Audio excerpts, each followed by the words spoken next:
Hello, everybody. Welcome back to another episode of the Rehab with Ronnie podcast.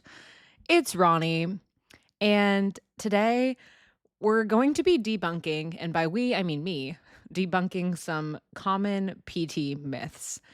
I asked you guys on Instagram to send in the most common myths that you've heard about the profession. And honestly, some of them were really, really funny. A lot of them were the same, so we must cover the ones that were repeats. And hopefully, this is both entertaining and also, I don't know, a little bit educational. First one to start right off the bat, PT is a dying field. Wow. I didn't know that this was a commonality, something that people thought out there in the public, but this person wrote it in. So, PT a dying field. Is it a dying field? I would say you could argue yes, because based off of what I've seen in the outpatient insurance-based world, insurance companies are covering less and less of your PT benefits. It's almost like every year they take away a little bit more and a little bit more. Companies that used to kind of just cover anything, now they're setting visit limits, they're reviewing documentation, they're sending it back. They're saying, "Hey, I don't think we wanna cover this." So in that aspect, I'd say, yeah, I kind of agree with you.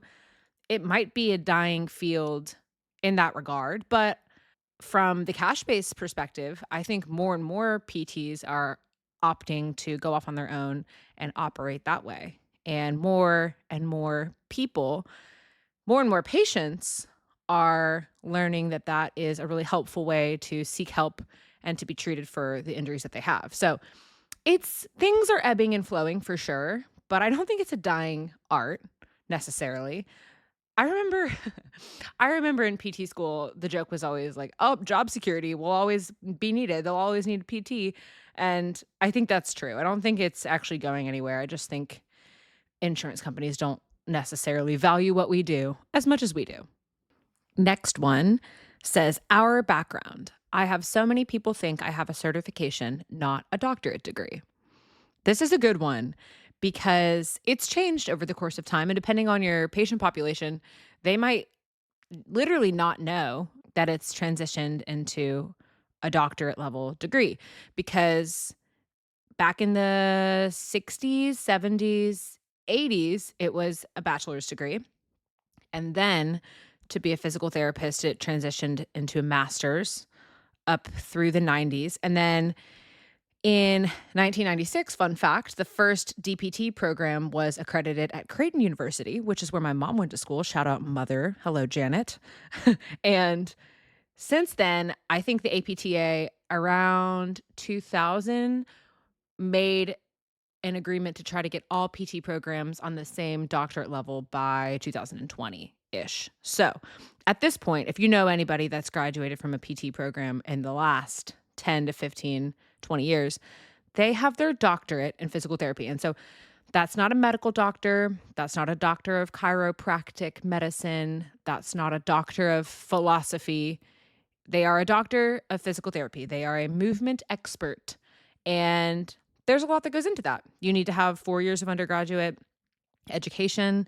You have to pass the GRE. You have to have all of the correct prerequisites and observation hours. And then most PT programs have an interview process, an extensive application process. And then you have 3 years of PT school before you can finally go out and start practicing. And before you do that, you also have to pass the boards. So it's a good amount of education and certainly not just a certification. That would be way quicker, but way sillier. It's way cooler to have all this education, right? Next one, PT post-op isn't necessary. Parentheses, according to some surgeons. That's an interesting one. I have definitely seen patients in the past who came to me post-op hip replacement, but 6 months out, and their concern was, "I'm just not recovering the way that I thought I would. The doctor said I didn't need PT, but I'm still walking with a cane. I'm limping. I have all this other hip pain now, and it's in a different spot."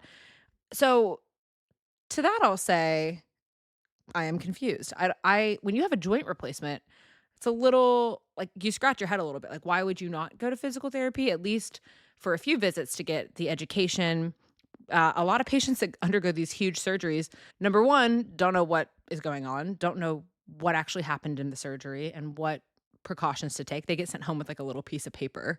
And number two, don't know how to gradually get back into graded exercise exposure. So it's really helpful for a physical therapist to be there, at least in the first few weeks, to get them started. And I guess maybe super minor surgeries. For example, I'm thinking of a patient I had who had a arthroscopic like meniscus cleanup surgery and he was young and I mean, I saw him for one visit and he was like, "I really don't have any pain." Maybe I saw him for two and he was fine. So in that aspect, I guess you could argue it's not always necessary, but for big surgeries and for patients that are a little bit older and maybe not as well educated about what good post-op hygiene looks like, definitely it's a good thing to seek out for sure. Next one, stop running if you feel pain. I mean, I could go on about this one for an hour because what kind of pain? Where's the pain?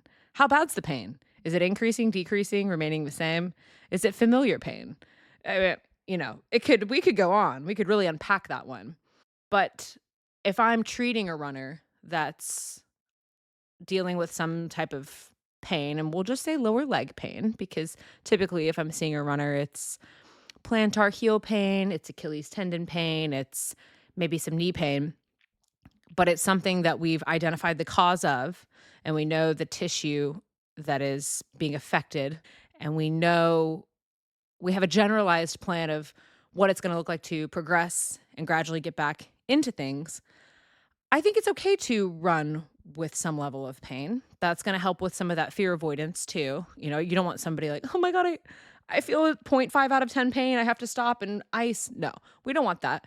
The body needs to be able to adapt to stress. So as long as your pain's not a, 75 out of 10 and you're limping, I think it depends on the patient. So I'm not gonna make some general recommendations, but yeah, if I'm working with a patient that has this familiar issue going on and is able to work through it and it isn't going to get worse throughout the run, then it's okay to have a little bit of pain while they're doing the thing that they love, which is run. Okay, this next one was written in, I'm not joking, probably 15 times.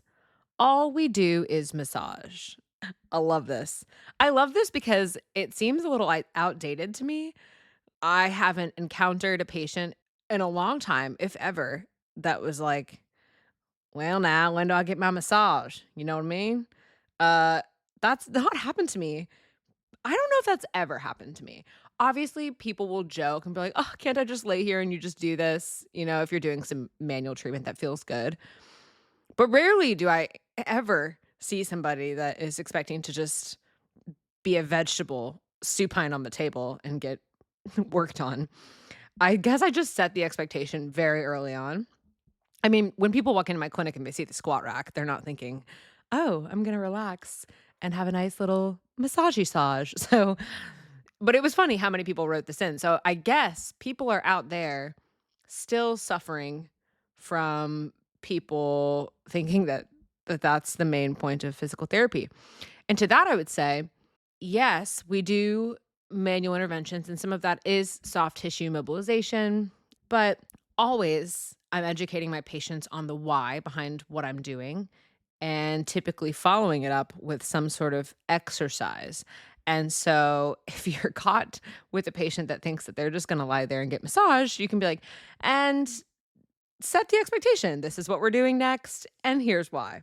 Also, if they're really adamant about the fact that they just need soft tissue work, have a good massage therapist on hand that you can refer them to and be like, "Great. So this is physical therapy, and if you're needing a massage therapist, go see Jillian down the street." I don't know a Jillian. That was a fake. I just made that up. Okay, this one's good. It's only private practice when in reality physios have a huge role in hospitals, etc. So true. The amount of people that don't realize that physical therapists are present in skilled nursing facilities, hospitals, homes for people that can't travel to physical therapy. I think people do physical therapy on dogs. I mean, it is a wide range. And naturally, I think a lot of people just assume because probably the most common experience for your average Joe is, "Oh, I got some shoulder pain. I told my doctor about it. He told me don't worry about it and go to PT first." And then they get sent to an outpatient clinic, and that's that. But I have friends that work in acute care. I have friends that work in pediatrics. I myself have done PRN work in a skilled nursing facility. There is just it's such a wide, beautiful range of patient populations that we can affect. And yeah, I don't know. I think that's really cool. The next one, the PT myth is that we get paid well, and then the eye rolling emoji. That's so funny because when I was just a young buck, I was applying to colleges. I was still in high school, and I remember looking up how much does a physical therapist make? And any amount of money at the age of 17 just seems, richer than God. And so I think the answer on Google at the time was like 70 to $80,000. And I was like, that's amazing. I will be rolling in cash. And so it's a misconception because let's be honest, we are doctorate level educated, but not paid the same as like a medical doctor would be. And I think that's where the miscommunication and misconception lies. People assume, oh, like you got your doctorate, so you're doing really well. And it depends on the setting that you work in. If you're gonna work in an outpatient orthopedic setting, you're probably gonna make a little bit less than somebody that works in acute care. That's just more so supply and demand related, I think. If you're going to work out in a rural setting, why is that so hard to say? A rural setting versus a big city, super saturated with lots of other PTs, you'll probably make a little bit more money in the rural setting. But overall, when you look back on the 7 years you spent in school, maybe sometime in between that, and the loans that you might have taken out, and then how long it's going to take you to pay back those loans on your current salary, it starts to feel a little, what's the word? Discouraging. It's not as much money as you think it is. We definitely aren't rolling in cash by any means. But I can speak from experience and say if you decide to go off and do your own thing, you can potentially earn more or at least the same amount and be a little bit happier with your quality of life. So it's not doomsday all the time. There's definitely opportunities for earning, and you just have to be a little creative. If you look at the salary set in front of you and think that that's all you're going to earn for the next 5 years, then you're not allowing yourself to think outside the box. So try that. Next one, and this one we got a lot too. PTs are glorified personal trainers. Upside down smiley face. Okay, I feel you, but also sometimes I really do feel like a glorified personal trainer. I know that's not the case. But when I get these higher level patients that really don't need any hands-on treatment at all near the end of their plan of care, and we're working on a back squat form or, you know, running, I don't know, something a little bit more high level. Say they're trying to get back to jujitsu and we're doing all these kind of high level drills and exercises. Yes, of course, I can always PT rationalize it and explain it and put it into a CPT code if I need to. Like, oh, this is neuromuscular education because we're stabilizing and blah, blah, blah, blah, blah. But sometimes I do be feeling that way a little bit. However, I digress. That's not what we are. I think from a bird's eye view, you can look at what a physical therapist is doing in their workday. And if you don't know the rationale behind the why, you might just be like, oh, all they do is just tell people to exercise. Why did they go to so much school just to do that? Obviously, it's much more than that. And if you can't tell by the content that I put out and these podcasts that I've done, there's so much more depth to it than being a glorified personal trainer, but I do think that's kind of a funny one that people think that. Okay. Pelvic floor PT is all Kegels. First off, I kind of want to set the record straight. Somebody please respond. Is it Kegel or Kegel? This is a reply post because I have heard it said Kegel, Kegel, Kegel, and I just don't know. And I'm sitting here with my phone out in front of me, but I'm not going to Google it. I want you guys to let me know because my patients will be like, I do my Kegels all the time. And I'm like, Kegel? Kegel? What? Anyways, if you don't know what that is, it is a contraction of the pelvic floor muscles, an attempt at isolating those muscles in a contraction. And pelvic floor PT is not all Kegels. I spent, gosh, let's see, my first clinical rotation was 10 weeks or 8 weeks in an outpatient orthopedic clinic. And my clinical instructor was ortho based, but had good pelvic floor experience. So I got to see a lot of that. And then I went, did my second rotation. And then on my third rotation here in Chattanooga, 16 weeks, similar setting, outpatient ortho, but heavy pelvic floor base. So I've seen a lot of different types of pelvic floor issues, and there's such a wide variety of things that can be going on. I think people don't realize, PTs and patients don't realize how intertwined the pelvic floor is with the rest of what you have going on. So, whether that be too much pelvic floor tension that's leading to referred pain elsewhere in the body, whether that's pelvic floor control issues that are leading to overcompensation in some of the muscles elsewhere. I mean, there's a lot of different things that can be going on. And I would say, in my experience, yes, sometimes you are prescribing Kegels for strengthening of the pelvic floor, but a lot of times it was more of a coordination issue of the pelvic floor and people not realizing that they're not relaxing their pelvic floor muscles and they're living in this high tone area. And it was actually more about getting those pelvic floor muscles to descend and then contract fully and just working on that control. And that's just brushing the surface, but certainly it's not just sit there, contract, relax, contract, relax. If it was that simple, man, I guess everybody would do it, you know? Next one. You have to be injured or in pain to go to or benefit from PT. Love this one. What a myth.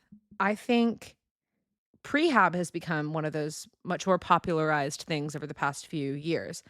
The internet has really helped in that way. You have so many more resources available at your fingertips to educate yourself on how to avoid injuries, right? I mean, a lot of the content I put out is do this for hip mobility and shoulder strength and keep your knees strong. And I have had patients come to me from that content or with the expectation of, I want to really make my exercise plan and routine more robust so that I can avoid future injury. You can also take patients a little bit further, especially in the outpatient setting where you're not maybe limited by insurance. So, say for example, I have somebody that's coming to me and they're training for something, let's say a half marathon, and they have knee pain that's been bothering them. And within, let's just say 6 visits, they don't have any more knee pain, but they are more interested in building total strength throughout their low back, their core, their hip, knee, ankle, foot.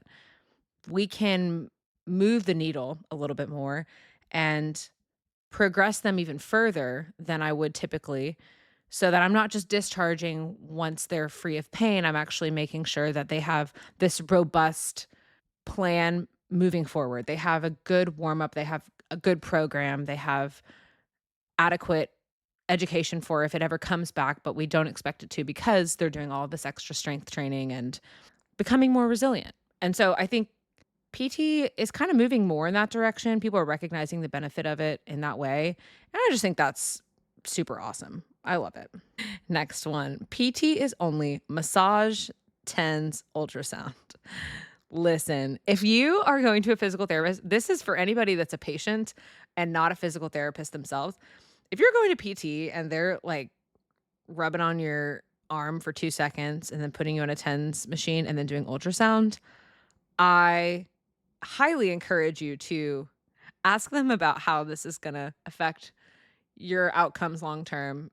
I'm just kidding. Don't do that. But consider loading the tissue, and if it's just passive interventions, maybe it's not going to be the best thing for you. Okay? And I'm not knocking on anyone's practice. I don't know anybody that currently is just doing that. But if a patient walks into your clinic expecting just that, what a great opportunity to educate because That's just silly. We're not doing that. Okay. Oh, this one. Next one. That all PTs played sports. Crying, laughing face. So funny because when I was applying to PT school, I felt like the only one in the room that hadn't been to physical therapy due to a sports injury. Like everybody around me, all my classmates, they knew what PT was. And I mean, I knew what it was from my observation hours, but I had never been on the other side of it as a patient. That doesn't mean I hadn't played sports. I just never got injured because I'm an absolute baller of an athlete. No, I'm just kidding.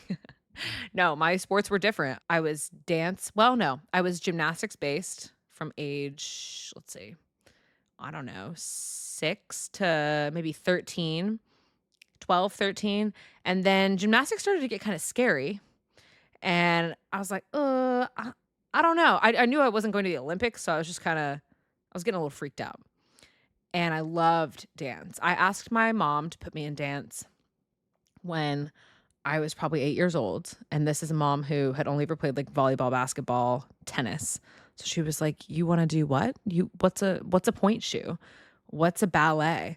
And I was just so into it. Anyway, that was my sport, and then I ran track and field for, like, 1 or 2 seasons in high school, and I ran the 4 by 1, 200, 100. It was awesome. It was so much fun, but not a prerequisite to be a physical therapist, for sure. I think people are naturally inclined, if they're athletically driven and athletically minded, to go into the PT route, especially if they've been exposed to PT treatment. And if their physical therapist had an impact on them, they love it. But I wouldn't even say that I played sports, quote unquote. I'm doing quotes with my two fingers because it's an art form. You have to be athletic, yes, but I don't know, guys. I think I trick people into thinking that I look athletic, but give me a ball or a bat and you'll be laughing at me. It's not good. It's not good. Anyways, okay. Next one. Back pain stemming from a weak transverse abdominis. That's a good one too. Transverse abdominis is one of those muscles that just gets so much attention, and I don't really know how that started or why that is. Transverse abdominis is a deep core muscle. The fibers run in a transverse direction, hence the name.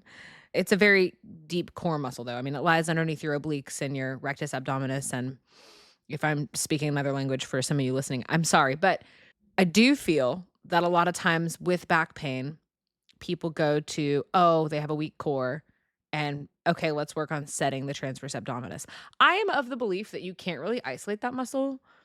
You can try, but it's so deep, it's really hard to not get the obliques on a little bit and maybe the rectus abdominis turning on a little bit too. Hard to isolate. So, when I'm doing core training, if I do have a patient that I think would benefit from maybe some core stabilization, core strengthening in the low back, I'm not typically trying to get them to do like a TA set. I'm more so showing them how to properly brace with lifting, how to rotate their spine about different axes while loading it. So, I mean, the TA is important, and definitely getting people to be a little bit more body aware is very helpful. But to lie there on your back and try and do a TA set, I don't know. It might be a good starting point for somebody that just doesn't know how to use their abdominal muscles, but stemming from a weak transverse abdominis, yeah, I don't know. Maybe you could argue that, but I don't want to get too into the weeds about it. So let's move on.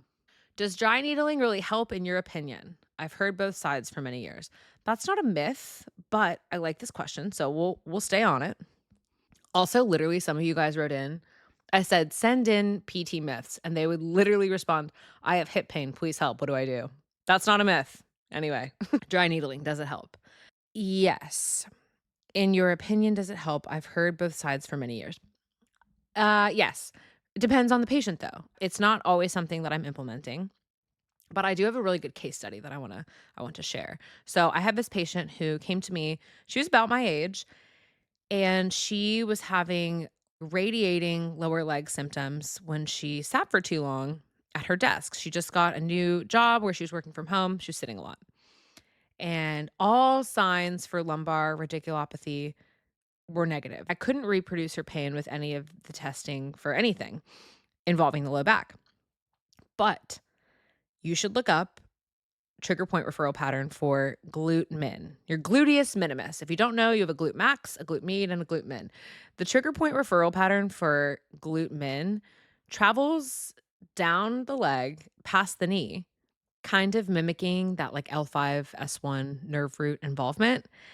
Anyways, me having known that from taking my dry needling course, I was like, okay, typically, I don't do this on day 1, but I would like to try to needle this muscle. Also, when I palpated it, she was like, "Oh, yeah, that's definitely where I feel my pain." So, we're on the money at this point. I'm like, "All right, let me try this needling technique. This needle is gonna go deeper than my hands can. Like, I can sit here with my elbow jamming on your muscle, or we can try the needle." And sure enough, needle went in. She was like, "It's going down my leg. That's exactly what I feel when I sit for too long." And I think I saw her for 2, maybe 3 visits, and she was good to go. Now, did I just do that? No, of course. We're looking at what's the root cause. How did this get tight per se in the first place? What's your posture like when you're sitting all day? You shouldn't be sitting all day, by the way. Let's make sure that we're taking walk breaks, stretch breaks, whatever it is to make sure that this doesn't recur. But that's just a very memorable example of how it has helped my patients, but it's not for everybody for a couple of reasons. Number one, if someone hates needles, I'm not going to sit there and be like, you really need to do this. No, like it's okay. But I have patients swear by it. And I myself have benefited from it when I was having really bad plantar heel pain. The only thing that helped me was the dry needling. And it was like a day later, it was gone. So those are very anecdotal evidence type examples. But yeah, I think it can be a really great tool. It's not a cure all. I'm not an acupuncturist, but if I have a patient that I think would benefit from some type of soft tissue manipulation and I feel like maybe they tolerate the needle better than me just setting into it with my elbow for 5 minutes, I might try to talk about dry needling first. And yeah, I think that there's pretty good case study research on it.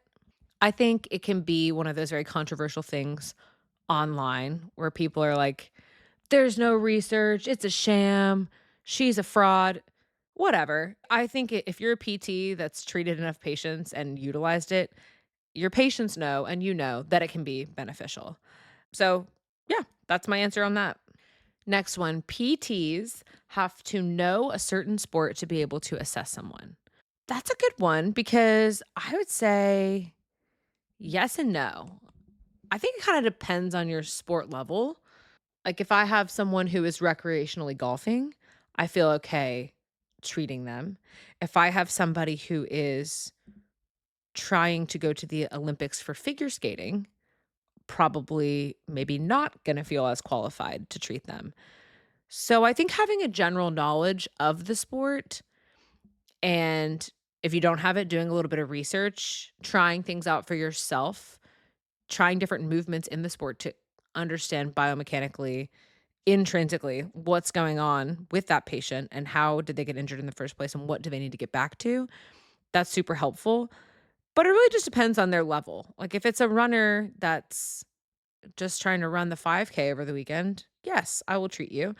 I also run. I'm not a runner per se, but if it's somebody trying to break the world record for the Boston Marathon, I'm gonna be like, "Hey, why don't you go see this running specialist?" I hope that makes sense. Ooh, this next one's a good one. Muscle tightness primarily needs soft tissue mobilization. And then she put in parentheses, strengthening is more needed. This is just the talk of the town these days. It's tight because it's weak. Everybody says that. Here's an example that I like to give my patients. If you sit at a desk 8-ish hours a day, maybe you get up a couple times for lunch and to use the loo, what's going to be in a relatively shortened position from a muscular standpoint is your hip flexors, right? They're not lengthened. Like you're not stretching them behind you. You're not in hip extension. You're in hip flexion to 90 degrees, maybe if you have good posture. And they're shortened and they're sitting there and they're shortened. And so oftentimes people that have these desk jobs will complain about tightness, tension in their hip flexors. Like, oh, I just need to stretch. I just need to stretch. And stretching will temporarily feel good, but they're chronically still feeling this tension, this tightness, this discomfort, and the stretching doesn't get them really anywhere. Two things need to happen, in my opinion. Number one, we need to not be sitting for 8 hours straight because that's not what our muscles were born to do, right? They like motion. Motion is lotion. So we need to be taking breaks. But number two, if it's just sitting there in a shortened position, not moving through a range of motion, it's just becoming unused. It's like getting amnesia. It's not knowing how to optimally function.